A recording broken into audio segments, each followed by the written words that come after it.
Hey y'all, what's up?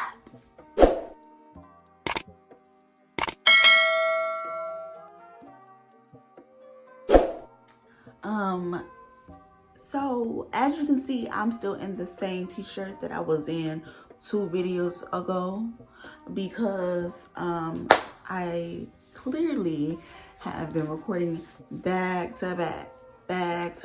It's summer. These kids is out of school. They in the other room. I don't have time to be trying to record every week. Because y'all know these kids like to ask for snacks every 30 minutes. They're gonna be asking to go here and there and asking for graham crackers and shit every hour. They need a snack. They want a little juice box. I don't have time. So I'm taking advantage of the fact that they are quiet and not getting on my nerves so I can record this video. So, yeah. Let's get it started. So now that I'm older and I've read The Coldest Winter Ever by Sister Soldier, I'm really feeling like I was tripping when I was a kid. Yeah, so I read The Coldest Winter Ever when I was like maybe, I wanna say 9. I think I was 9 or 8. Yes. Too young. And you know what made me read it? My sister had the book. She's 7 years older than me. My sister had the book. She shouldn't have had it either. And the very first sentence was like, I can't bust it through the world. This is how I interpret it. I can't bust it through the world out of my mom's fat coochie in New York's coldest snowstorm. So my mama named me Winter. And I was like, oh my God, this is vulgar. I want to read it. So as a kid, I was like, oh my God, Winter is living the life. Winter is that girl. Winter, I got all the fashions, all the things, all the boys, all the hairstyles. Winter is doing it big. And I really, as a kid who don't got shit, and you reading this and you like, dang, I want to be like Winter. This is a good book. Oh my God. But now that I'm older, I'm like, okay. So, if you have not read the book, I'm like, where have you been these last couple of decades?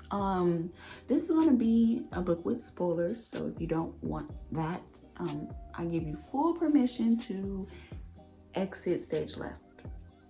Okay, so Winter, she's spoiled, y'all. And not only is she spoiled, her mama is spoiled, and her daddy is a drug kingpin, and he is serving all the fiends. But he's not hugging the block. He's in the house. And he got his little goons running all the operations and things. But as the saying goes, what comes up must come down. And he was raided, and they locked him up. But before that, he kind of moved Winter and, her mom and siblings into a suburban area and, living the suburban life. And Winter did not like that. She was like, I want to be hugging a block with my girls. Like, I need to, be in the streets with my girls. So Winter was going, back into the city to hang out with her girls. Her mama was still trying to floss and flaunt her things with her neighborhood girlfriends down at the salon. And, they really was just like living it up. But then like, once the daddy got locked up, they was like, damn, what we gonna do? Because the mama didn't have no type of background skills, no education, no nothing. And Winter was so caught up in the high life that she had no type of desire to be in school, to better herself, to do nothing. All she wanted was the money and, the fast life. So she was trying to find any big baller in town that would make them her girlfriend, her boo, and fund her life. And in the midst of that, like, her mama was so in love with this man and had nothing else going for herself that she ended up strung out and on that dope, you know. And people might ask, you know, like, Winter, you was dating all these big ballers and shot callers, why didn't you help your mama? But I had to realize, like, Winter was a child. Winter was a child dealing with these grown menses. And if I'm gonna tell my business, let me tell my business. You know, there was a guy that I talked to for a while who shouldn't have been talking to me when I was 16.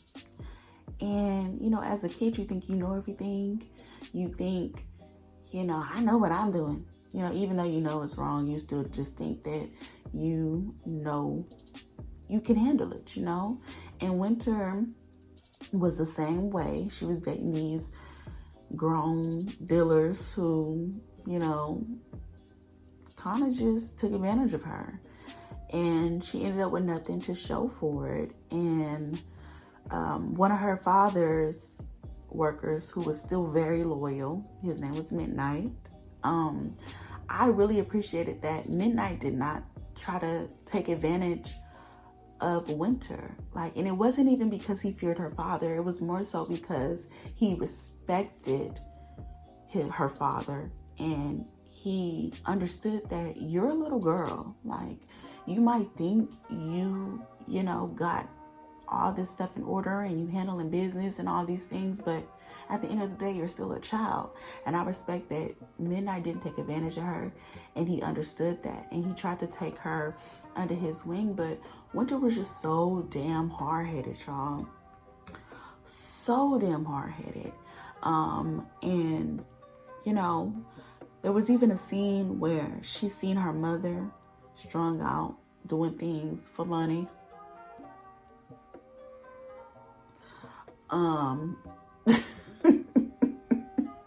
And she was so embarrassed, right?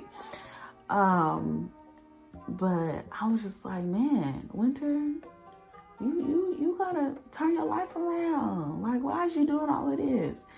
And, you know, I don't ever want to be so in love with a man that I just turn to crack if anything happened to him. Like, I love Marcus, but if something happened to him and he were to go to jail or anything like that, I pray that I am mentally strong enough to not end up on that stuff. You know what I'm saying? Like, that's crazy. But yeah, as an adult looking back, I'm like, one, I shouldn't have been reading that book. Like, where was my parents on that stuff? Nah.